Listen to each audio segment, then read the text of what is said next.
Sampson's story from the Bible. A man from the tribe of Dan named Manoah lived in the land of Israel when the judges were in charge. He and his spouse had no children and were infertile. "You shall conceive and bear a son," the angel of the Lord told Manoah's wife one day.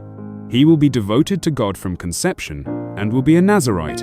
He will start to free Israel from the Philistines' grasp, and no razor will ever touch his head." They prayed for direction after Manoah's wife informed him of the angel's words. The prophecy was validated when the angel reappeared. The mother soon became pregnant and gave birth to a boy whom they called Sampson. He was given tremendous strength as he matured, and the Spirit of the Lord started to awaken inside him. As Sampson matured into a young man, his strength became apparent. He visited the Philistine city of Timnah one day and fell in love with a woman there. Sampson was adamant about marrying the Philistine woman, despite his parents' advice to pick a spouse from his own people. His parents reluctantly joined him to Timnah after realizing how determined he was to do this. A juvenile lion leaped at him from the vines on the way.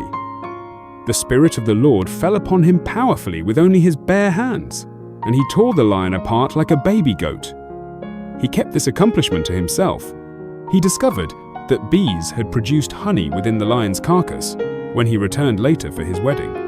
He took a handful and consumed it, sharing it with his folks without disclosing where it came from. Sampson asked the Philistine guests a question during the wedding feast. Something to eat came from the eater, and something sweet came from the strong. He would give them 30 linen robes if they could figure it out in 7 days. If not, they would owe him the same amount.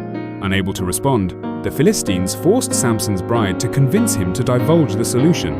She cried and begged him to tell her. After she informed her people, they responded to Sampson ahead of schedule.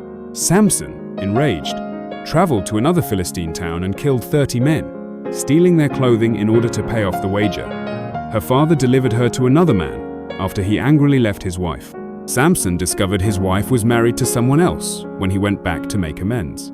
Furious, he tied torches to the tails of 300 foxes and let them fly among the crops, igniting the Philistines' fields. His wife and her father were killed by the Philistines in retaliation. After striking them down with immense slaughter in retaliation, Sampson ran away to the cave at Etam.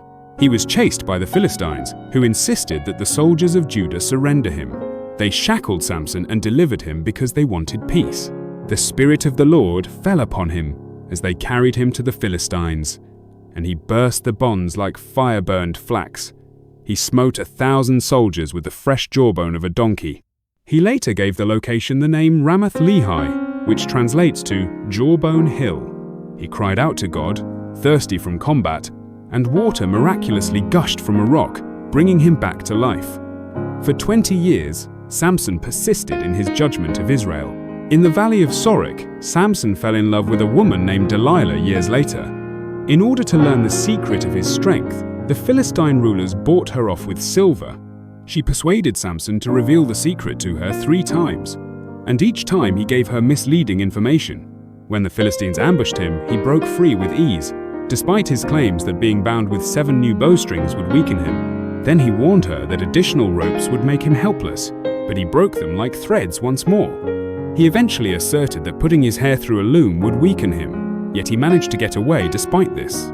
Exasperated, Delilah pestered him every day until he could take it no more. He said the truth. "I am a Nazirite, so no razor has ever touched my head. I will become weak like every other man if my hair is chopped." Delilah had his hair chopped off as Sampson slept that night. The Lord had left him when he woke up, and the Philistines had taken him. After gouging out his eyes, they sent him to Gaza, where he was forced to grind grain while shackled in bronze. Sampson's hair started to grow while he was incarcerated. In celebration of their triumph over Sampson, the Philistine kings assembled to provide a magnificent sacrifice to their god Dagon. All of the Philistine leaders were among the thousands who assembled in the temple. To amuse themselves, they carried Sampson outside and positioned him between the temple's pillars. "Lord God, remember me," pleaded Sampson, blind and ashamed. "Please give me greater strength so that I can exact revenge on the Philistines for losing my 2 eyes." He pressed hard, bracing himself against the pillars. The rulers and hundreds of Philistines were killed when the temple collapsed. Sampson killed more foes in his final days than he had during his lifetime. His body was found by his relatives, who then buried him in his father's tomb. The life of Sampson, a man selected by God who was strong yet had flaws in his goals, came to an end as a result. His tale provides proof of God's omnipotence, the perils of temptation, and the potential for salvation even in one's last hours.